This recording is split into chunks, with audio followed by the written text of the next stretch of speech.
Excuse me, sir. Are you sharing something or?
I got muted. I'm sorry. I don't know how.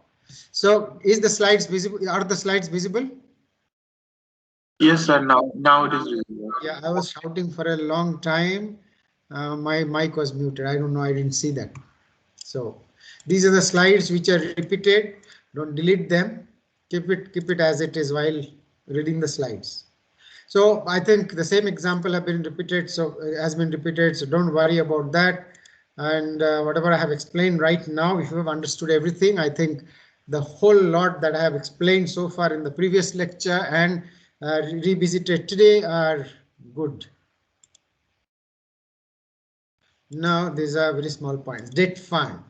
Debt can be convertible, non-convertible. If you have seen any episode in Shark Tank, not any episode, some of the episodes in Shark Tank, you might have noticed that some of the investors prefer to invest in debt rather than equity or preference share. Why? Because they're not very sure whether they're going to make really success stories. So what they do is they feel that it looks like there is a success, but they don't want to take risk. So what they do is they will ask them that I'll give you loan in exchange for which you have to give me some royalty. Meaning if you sell one item for $100, you have to pay me $2 or $3 so that continuously they will have a cash flow.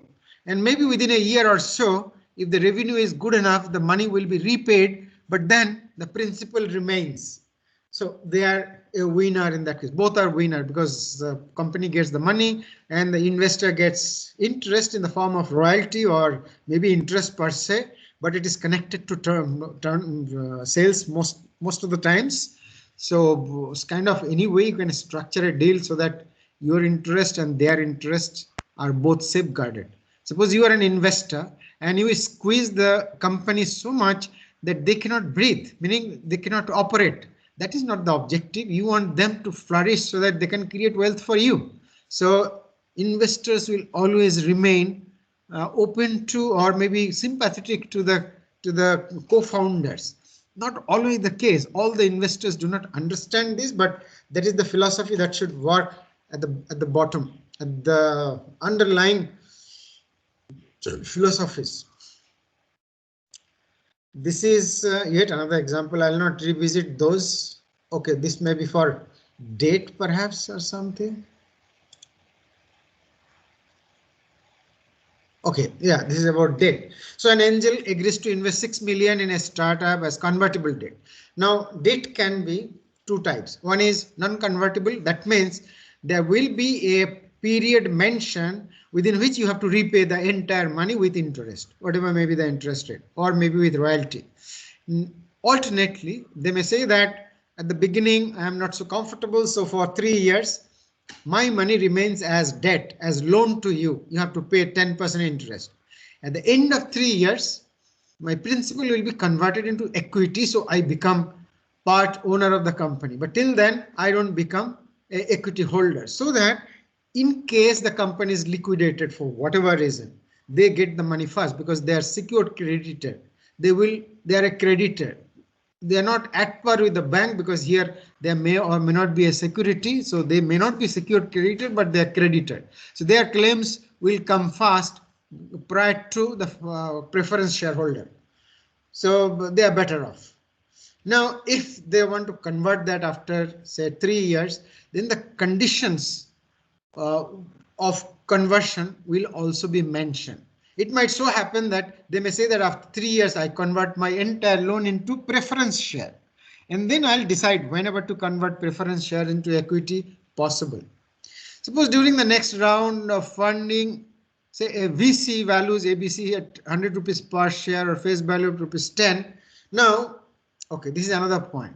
While giving the money, the investor may say that, okay, I am giving you, say, 60 lakh rupees and my money is to be converted into equity after 3 years.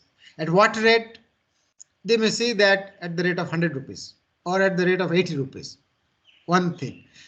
Alternately, they may also say that I do not know what will be the valuation. So let us put it this way. If you raise money in the next round, whenever you raise money in the next round, at whatever rate you give equity to the investor, I should enjoy a 20% discount or 30% discount or any rate of discount that will be written at the beginning, that I get this percentage of discount. So if you are raising money moving forward through an angel or VC, say at the rate of 100 rupees per share, this guy, this angel who has given you a loan, will get equity at 80 rupees because he is supposed to get a discount of 20%. So that is how. So anything is possible, meaning they will do all kinds of permutation combination to safeguard their interest. And you are in need of the money, so you can't say that I cannot accept all the conditions. You will have to see which is acceptable, which is not acceptable, then you can decide accordingly. Okay, so discount is possible, conversion is possible, all that. There is another example, you can read that later. Let us discuss about some of the government schemes. There are many slides. I will not discuss all the slides. I'll just cut short because I'm not keeping everything in the within the syllabus, because these are primarily information, and memorizing information is not such a wonderful idea. So I am keeping only a few slides as part of the syllabus. Rest of the things is only for your interest. So there is this Startup India initiative, and a whole lot of things are being offered to startup. You should read from the website startupindia.gov.in, and then you can copy paste this content and startup schemes. Particularly, there are many schemes, all are mentioned here. There's no point memorizing this in a class. So before doing anything, you should know to avail any of the startup benefits, whatever income tax or some grant or anything. You need to be eligible to be a startup. You have to register yourself as a startup with DPIIT, that is Department for Promotion of Industry and Internal Trade. So you have to apply there, and the primary condition is that your startup is not more than 10 years old, and during this 10 years or whatever, maybe 5 years during which you exist, in no year your turnover should be more than 100 crore. If you have attained 100 crore rupees of turnover in any of the years preceding this time, then you are no longer eligible to be a startup, to be called a startup. Then forget about all those startup advantages. So now that you know that this is the definition, and you have to, with that definition, you have to eligible and register with DPIIT, then you can keep on applying in all other things. Now banks also have come up with Mudra scheme, through which they are giving concessional credit. Government of India has earmarked 20,000 crore rupees under this Pradhan Mantri Mudra Yojana that aims primarily small, micro and medium scale enterprises. So you have to approach through MSME in that case. In fact, there are other organizations also, like say this is known as one is FICCI. FICCI is not so much direct. There is a software. I'll tell you later. Maybe perhaps if I remember. There is one competition called 1,000 startups. 10,000 startups. Startups. You can see that 10,000startups.com. You'll find that. Okay. Now moving forward. Definition we have already discussed, and turnover, these are already this is also a repeat slide, I'm sorry. So you have to register here under the Startup India initiative. Eligible companies can get recognized as startups by DPIIT in order to accept or receive. It should be in order to receive. I have actually copy pasted a host of tax benefits, easier compliances, IPR fast tracking, etc., etc. One is IPR fast tracking, another is IPR assistance. In fact, if you are filing a patent, or if you are filing a copyright or trademark registration, then you can get lot of the money reimbursed from MSME. So if you are registering a trademark, you should immediately approach to MSME for reimbursement of the money. Now, there are different organizations under Government of India, under DST in particular, Department of Science and Technology. There are two bodies in particular. One is Department of Scientific and Industrial Research, that is called DSIR. Another is TIFAC, TIFSC. TIFAC does not give any money directly, but they operate through SIDBI. SIDBI is a Small Industry Development Bank of India, is a specific bank for small scale industries and now for a startup. So TIFAC gives the money to SIDBI and SIDBI dispense the money to startups, provided they are innovation driven. SIDBI money, particularly for TIFAC, this money is called Srijan, SRIJAN. This money is this money is only meant for companies who are innovation driven. They give 1 crore rupees and they give this as soft loan, not as grant. Soft loan means something like 5% simple interest. So on a compound basis, it will be something like 2.5% compound interest. Now this is PRISM scheme of DSIR, Department of Scientific and Industrial Research. So their website is www.dsir.gov.in. And this scheme is genuine scheme. Even as a student, you can apply for this. You don't have to have a company or private limited or anything. As a student, you can apply for this 2 lakh rupees if you have an inventive idea. All that you need to have is an inventive idea. If you can prove that nothing of this kind exists anywhere, you may get 2 lakh rupees from DSIR. And at IIT Kharagpur, we have an outreach center of DSIR. In fact, I was one of the members who set up this outreach center at IIT Kharagpur. So at STEP, we have Professor Professor Das, Siddhartha Das from metallurgy. He's the managing director of STEP. You can apply to him and the application will be forwarded to DSIR and you may get 2 lakh rupees for prototyping your idea, etc., etc. This is under PRISM phase 1. And PRISM has category 2 under phase 1 is called category 2. So phase 1 category 2 will give you 20 lakh rupees for prototyping, filing patent and refining, finding a market, up to 20 lakh rupees. They really give money subject to 90% of the need. They give 20 lakh rupees. And under category or under phase 2, they give 50 lakh rupees grant. All this money, 2 lakh, 20 lakh and 50 lakh. That means 72 lakh rupees. One guy can get 72 lakh rupees.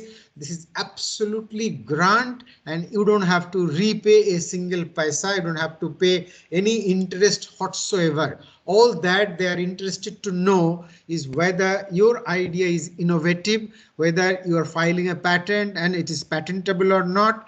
And then eventually they are giving the money. Why do they give money? Because if you file a patent and if you start a business, maybe, just maybe, you will create something that can be exported to other countries. You are creating something that can be used to increase our GDP because people will buy something that you produce and in the process our GDP goes up. Maybe you are giving a critical technology which is critical for our sustainability and growth, for environment, for whatever. So if it is patentable, that is the only consideration. They will not see how socially relevant this is, etc., etc. It should be commercially viable also, commercially relevant, and there should be novelty. That's it. And you get the money, lot of money. And there is no story. These are real money. Okay. There is another scheme called PACE. Suppose you are a startup and you need money to acquire some technology either from abroad or from domestic. Say Tata Steel has a technology and they don't use it and you want to use that. You came to know that Tata Steel has this technology and they are not using. So you want to borrow that technology. Then DSIR will give you 50 lakh rupees to buy that technology. Of course, this they will not give to individual. They will give individual only 50% of the money subject to 50 lakh. For IIT kind of institution, they may give 100% of the money, both for buying the IP and developing it further. TIFAC is Srijan by TIFAC and SIDBI, as just mentioned. You read it here, whatever is written. 5% is the annual interest, etc. So this has been copy pasted from their website, Srijan, some time back. Today only I was seeing their website. They have given a wonderful presentation. There is a slide deck available. No point reading at this point of time unless you have a business plan in mind. That is why I did not copy anything from there. Now MSME, Ministry of Small, Medium and Micro, Small, Medium Enterprises, Micro, Small and Medium Enterprises.gov.in. There are many incentives there. You should visit their website. Everything is written there. So syllabus is up to here. I don't want you to memorize any of the things that are following this. Now, Government of India have come up with many schemes like Atal Incubation Center, Atal Innovation Mission. Government gives 10 crore rupees to institution, not to individual. Like IIT Kharagpur can get 10 crore rupees. Like NABARD gave us 10 crore rupees to Agricultural Engineering Department to set up a Agri Incubation Center, ABIC, Agri Incubation Center. And you can incubate your ideas. The government is giving 10 crore rupees for construction of building and many other things to prototype technologies that are necessary by them, etc., etc. There are many schemes. You should read them. AIM.gov.in, Atal Incubation Center, etc.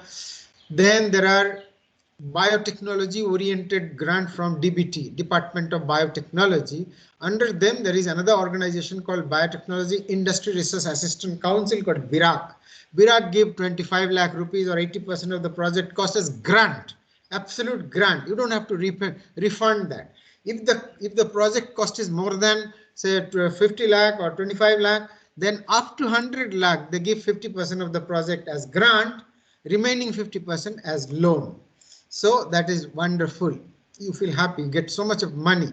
So they give all those are there, like SWD, that is Sustainable Entrepreneurship and Enterprise Development, is one of the schemes of BIRAC. Accelerating Entrepreneurs Fund, another program of BIRAC. NABARD, National Agricultural Bank, National Bank for Agriculture and Rural Development. National Bank for Agriculture and Rural Development. They give a lot of money for agro-based and food-based startup. So if you have something in agriculture or food technology, you should apply to NABARD. More government scheme. Now these are taken from them. I don't want to waste time. If anybody among you is or are interested to know more about it, you should read these slides. I don't waste a lot of time of others to cover this, means discussing about this. These are all self-explanatory and all the links are given where you can get more information. So you should read them from the respective website. This I have copy pasted from Inc. 42, and these are state-wise schemes run by SIDBI. For West Bengal, there is a separate link. For say other Maharashtra, there is a separate link, etc., etc. Now there is something called tax exemption. You should know, all of you should know. This was there at the beginning slide also, so this is very much part of the syllabus. That is, during the first 10 years of operation, you get tax holiday for 3 years. Whichever 3 years you can choose. That means you can choose 5th year, 8th year and 10th year. If in those years your profit is more, so you get absolute no tax years, like you don't have to pay tax during those years, right? No, there's not much. So see the references. Let us move to the next slide. Just a minute.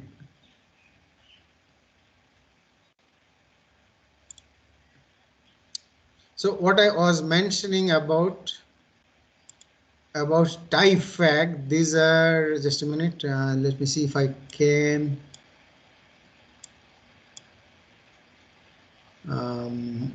PowerPoint.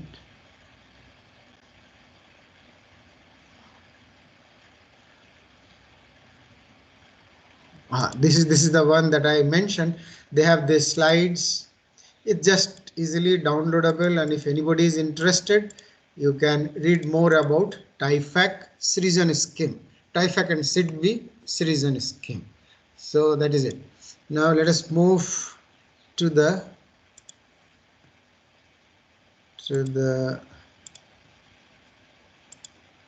other presentation.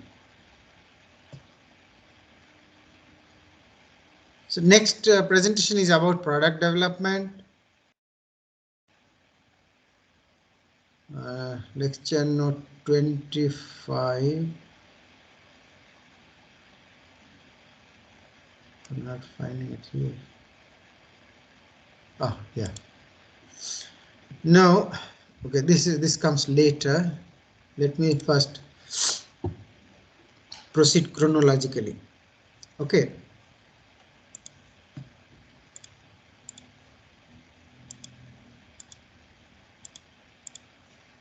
Okay. Hope you can see this. I have already shared this presentation, lecture note 25. This is about design, innovation, and product development. How to develop a product, how to identify a problem. All those will be discussed here. Here I kind of introduce what is creativity, then mechanism of innovation, trees, design thinking, design driven innovation, open innovation, and then little bit of introduction on IPM. See, innovation is very important, and all the CEOs that you talk to will say that if you are not innovative, you are going to die. And innovation is the only thing that will drive your success. So you cannot really ignore innovation. Now, innovation per se may be invention. Invention per se may be doing something new that is slightly meaningful or whatever. Innovation is something that you develop that has novelty. At the same time, you have to place all infrastructure, or you have to make this new technology available to the target audience. If you are building some, say, a new kind of, say, writing pad or something, then as long as you don't make it available to the people, it remains an invention.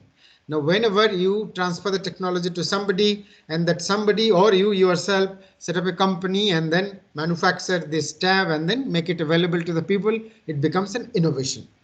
Now, whenever you make an innovation, how good is that? There may be a question that how good is this? Now, there is one way of explaining out of many, that is, your product should give unique experience to your target audience. Whenever they will receive that product, they should feel, wow, this is wonderful. That is known as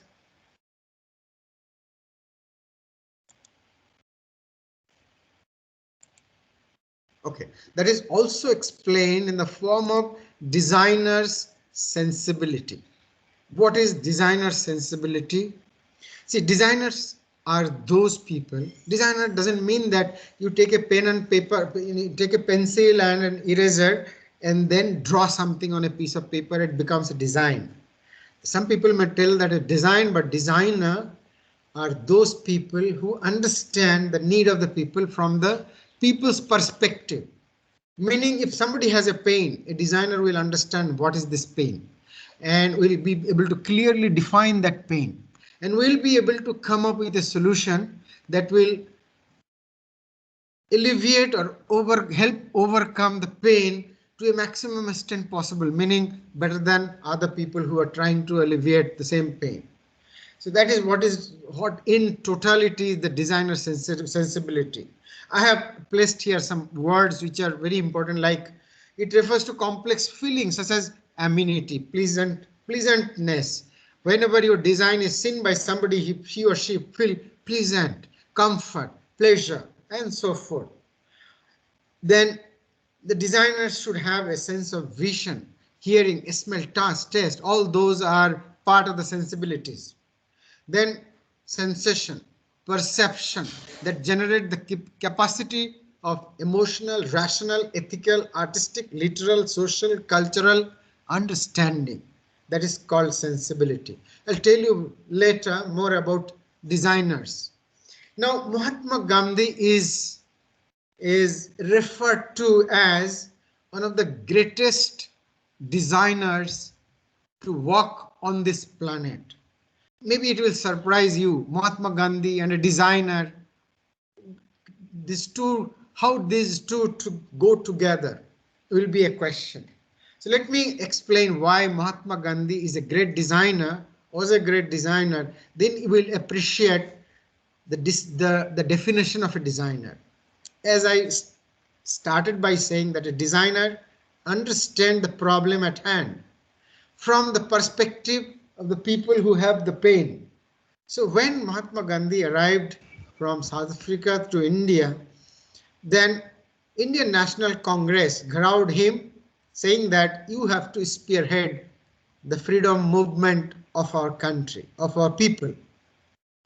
So he was kind of prepared to spearhead the freedom struggle. But at that point of time, most of the people, including Netaji Subhash Chandra Bose, had the philosophy that it has to be an arms struggle, meaning we have to take up arms to drive away the British. And our people are the fighter. We have so many people who are crying for freedom, and they're ready to shed their blood and take the freedom struggle to the next level. So there is no dearth of people, fighters, and there is no dearth of commitment, conviction. So now we need a leader. So Gandhiji should lead our freedom struggle.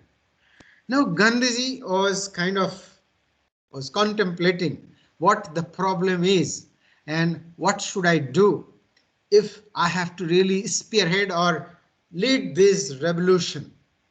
Then he said, okay, just wait for a while. Let me understand. Now, first thing is, who has the pain?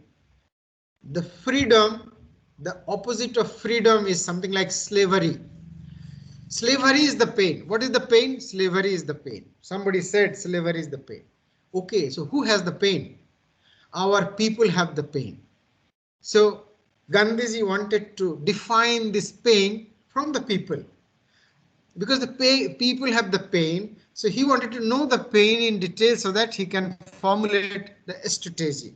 So he went to the rural village far away from the cities.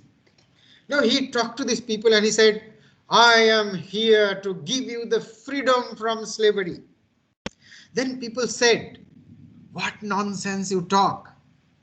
We are hungry. We want food. And you want to give us some English word we do not understand. What is freedom and what is slavery? Give us the meaning we do not understand. We understand food. Give us food. We are hungry. We don't care about freedom. We don't care about slavery. You make us slave and give us food because we are hungry. Unless our stomach is full, we cannot think what is slavery and what is freedom. So Gandhiji was surprised that these are the people who will fight for me, and they don't understand what is freedom, what is slavery. All that they're interested is about food. So if I take these people in a fight or in a war, and if British offers them food, they are going to take up arms against us. They will not fight against the British, they will fight against us. Whosoever are going to give them food, they will take up arms on their behalf. So we really do not have people, and we really do not understand the pain. So then he realized the pain actually is of food. So if I have to really prepare these people to fight, whether fight through armed struggle or fight in peace, whatever, first of all, these people need to be fed. Now the problem definition changed. Then he started thinking, what can I do to feed such a huge number of people? Now, bit of economics knowledge that he had, he realized that there has to be income to feed people, and there has to be some kind of economic activities through which money is to be generated and goods are to be created, so that there is economic transactions through which there will be some money flow in the hands of these people and they will buy food. What can be done? Agriculture is one of them, and the British had absolute control on agriculture. What is to be produced? The British used to say. How much of that should go to British? The British used to say, and they had the military and we cannot fight against them. So what can be done? So he realized that everybody consume one thing, and for sure they consume clothes. So he thought the input, the raw material, that is cotton is amply available in the country.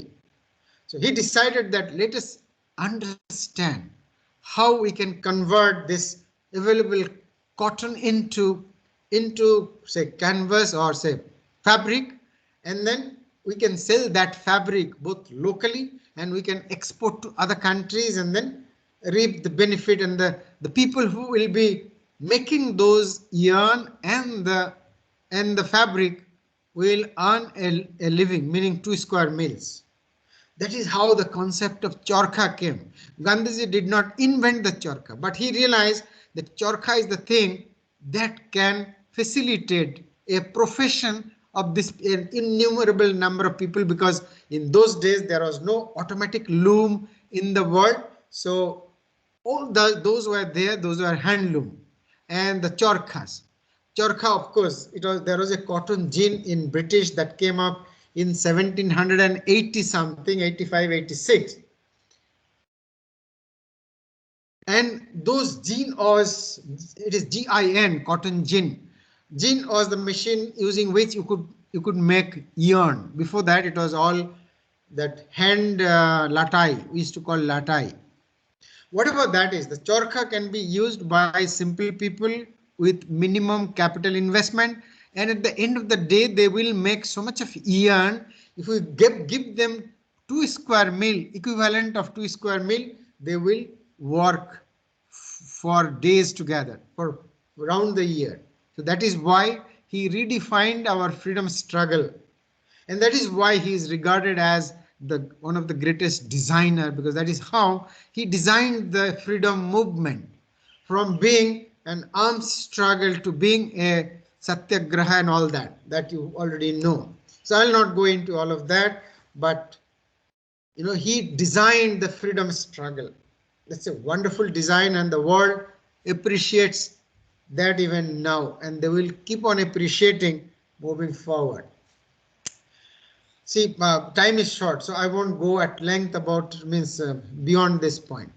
Now for product development, we have already seen when we talked about lean product development, there is a linear thinking, there is a agile thinking. The agile is non-linear, it's a circular system, built, measure and learn. Built, measure, learn was the cycle, meaning you build something for solving a problem, then you take it to the people, measure their happiness, satisfaction level, then redefine, rebuild. So after you measure the level of satisfaction or level of percentage of fulfillment of the solution to solve the pain, then you come back again, redesign. You keep on doing that till you are satisfied that it is solving the problem.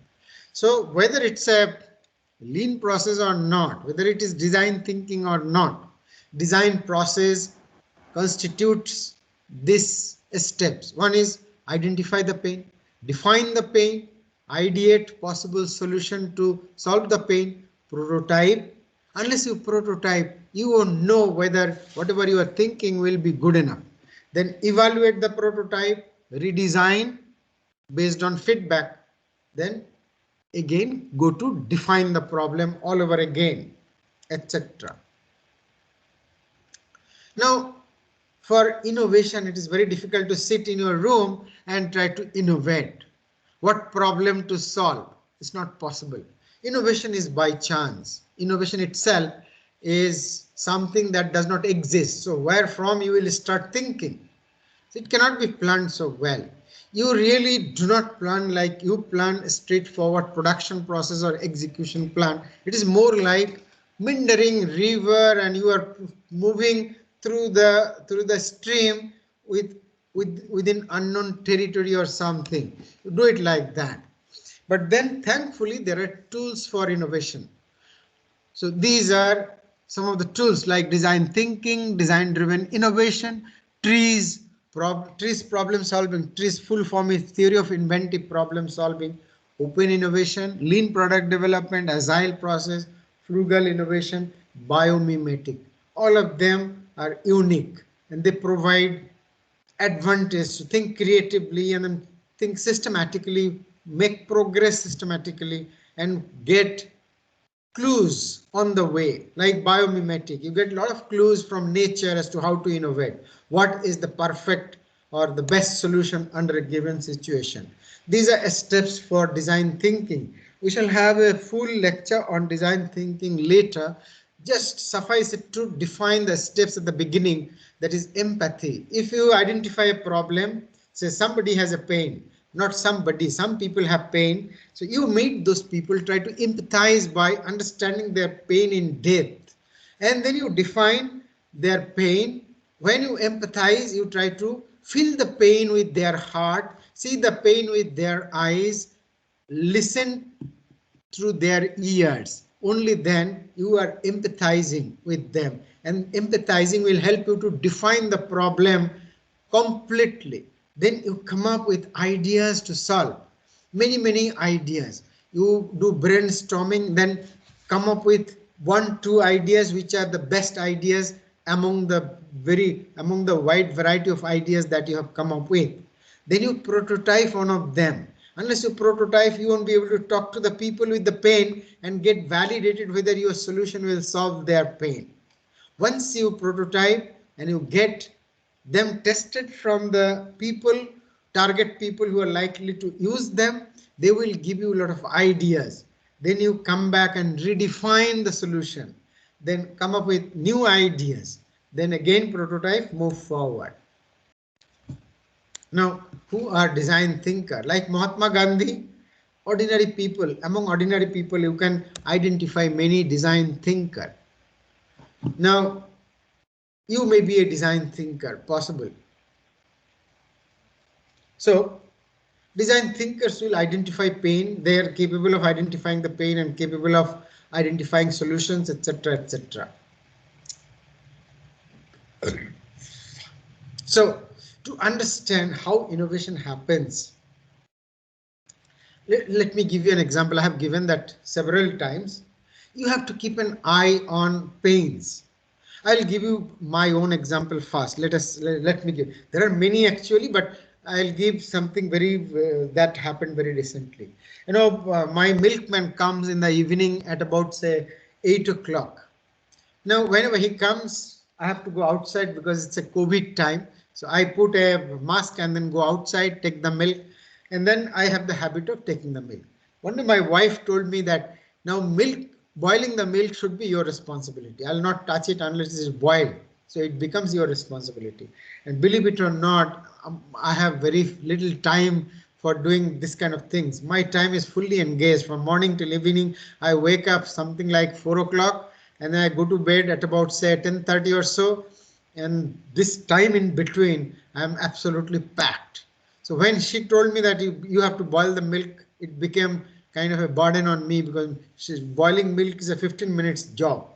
I thought how to make up this time, means not how to avoid, how to make up. So one day I boiled it with a lot of pain. I found time is running away. Then I started thinking how to do it fast, quicker. Now, if you increase the gas at a maximum level, you will do it in 10 minutes. But then your the burtan on which the container on which you boil will get burned. On the bottom of the container, you will find everything is burnt, and the milk is going to give you smoke. What is that? Smell of smoke. So all purpose is lost. So you have this catch-22 situation. If you want to reduce the time, you have to increase the flame. If you increase the flame, it is going to get burned. So you have no other alternative but to spend 15 minutes. But believe it or not, I brought this time down to just 6 minutes. 6 minutes you can try this. Whatever is the amount of milk, you can actually do it in 6 minutes. What did I do? No magic. But then there is little bit of a magic. Normally, whosoever boils the milk, they don't put a lid on the container. So I thought if I put a lid, perhaps the wastage of heat will be reduced. Okay, how did I come up with this solution? First thing is, I noticed that if I have to avoid burning at the bottom of the container, then I have to vigorously stir the milk. But if you put it at top speed, top level, even then it kinds of gets burned. So you have to reduce the time and stir it vigorously. If you stir it vigorously, you lose a lot of heat at the top, because this milk is moving and getting stirred, so it is exposed to the atmosphere, so a lot of heat is getting lost on the surface of the milk. So I realized that a lot of heat is getting lost. So if I put a lid on that and stir it vigorously, perhaps I can reduce the time. So I put at the top of the flame, the highest flame, and put a lid on the container very close to the surface, and then started stirring from the side. And voila, I had a solution, and within 6 minutes I can boil the milk and there is no burning at the bottom. You can try that at your home. This is not an innovation or an invention that I am going to file a patent or something. No, but then since the first day I have been doing it, within 6 minutes, my wife is happy. I am happier, because I am now contributing to my domestic course. At the same time, I am not wasting 15 minutes of time. Same thing happened with this guy, Phanindra Sama.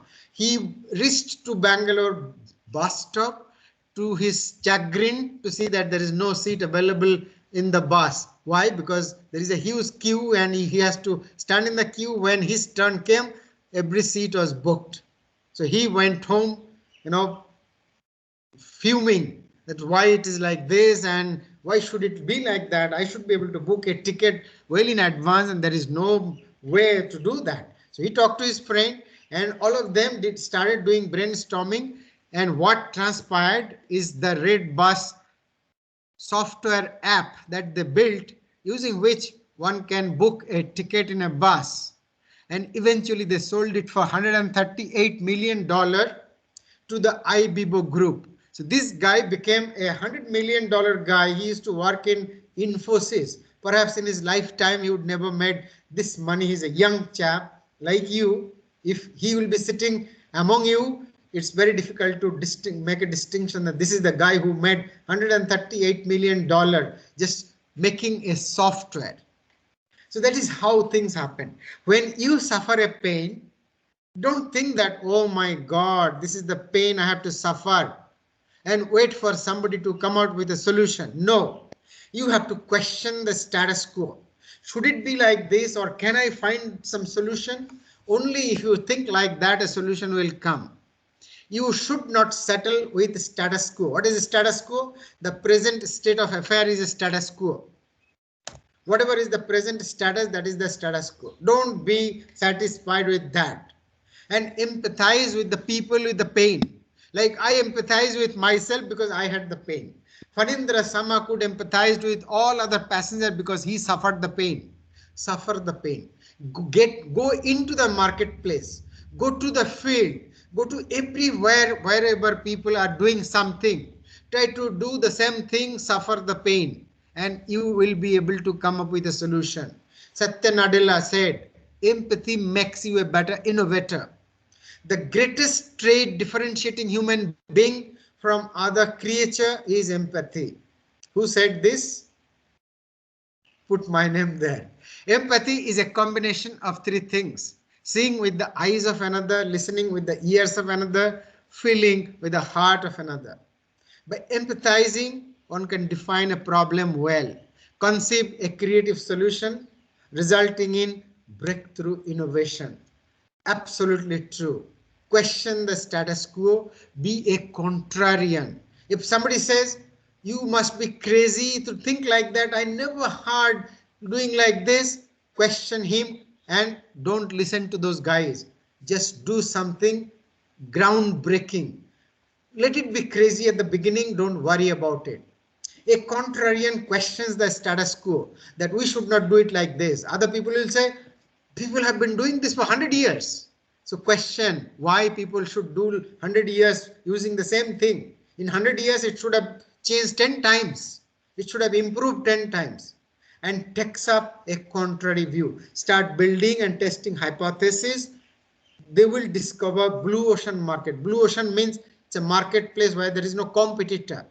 Marketing is a marketplace, is a place where everybody is taking the blood of other people. It's a war. That is why blue ocean means there is no competitor, there was no war, nobody discovered this market. That is why it's blue ocean. And if you can really identify this kind of a market, then there will be no competitor. You will have monopoly market structure. Phanindra Sama, Dhirubhai Ambani, Venkata Swamy, Arvind for Netralaya, Steve Jobs, Elon Musk, Jeff Bezos, Jack Ma, they created success because they identified something where there was nobody. And look at this. I want to show you this picture. Look at this picture. Somebody, through whatever means, created the first wheel and showed it to 5 guys. One guy said, "What nonsense. What use it is for? This is useless. Go to hell." He said that. Another lady thought, "I can grind masala with this. This may be some useful." Another guy who is kind of funny, he said, "I can play with this. I can hang it and then, maybe hit it and then play." Another lady thought, "Maybe I can put it as a wheel and carry things from jungle to my house or something." Another guy thought, "It has a hole at the center. Maybe I can shit on it. I can sit on it and shit." Something like that. So various people will tell you various things. Don't listen to them. Just if you can do something, identify what meaningful things you can create. See, many people invented the filament, but it was Thomas Alva Edison who also invented the filament, but then he converted the filament into something that will be useful. The first filament were glowing for a second, not even for a second, for a flash. When Alva Edison realized that this this filament is not having sustainable life because it is getting oxidized, so he came up with a vacuum glass tube and put the filament inside, and he demonstrated that it can glow for a while. So eventually this became a technology, and his patent ultimately got converted into innovation. Everything else was invention. So no more. I'll close it here, and then let me declare that this guy, Mr. Dr. Arjun Malhotra, is a celebrity guy. He's the most distinguished IITian ever. Listening to him will be a lot of revelation. You will discover yourselves. It's highly motivating. It's a lifetime opportunity to be able to get a chance to listen to him, particularly to get his email address and talking to him, and then in future you can get connected and then tell him that I listened to your lectures and it was like this, that. So Saturday he's at Silicon Valley at this point of time. He commute shuttle between Delhi and Silicon Valley. So he just agreed. We are lucky to get him. So his lecture will be on Saturday. I'll send you the link. It will not be on Microsoft. It will be on WebEx. So I'll send the link. Don't miss it on Saturday 9:30 morning, because he is now quite old and he is so busy that he cannot spend time during daytime. So it will be his evening time when he agreed to deliver a lecture. So definitely join.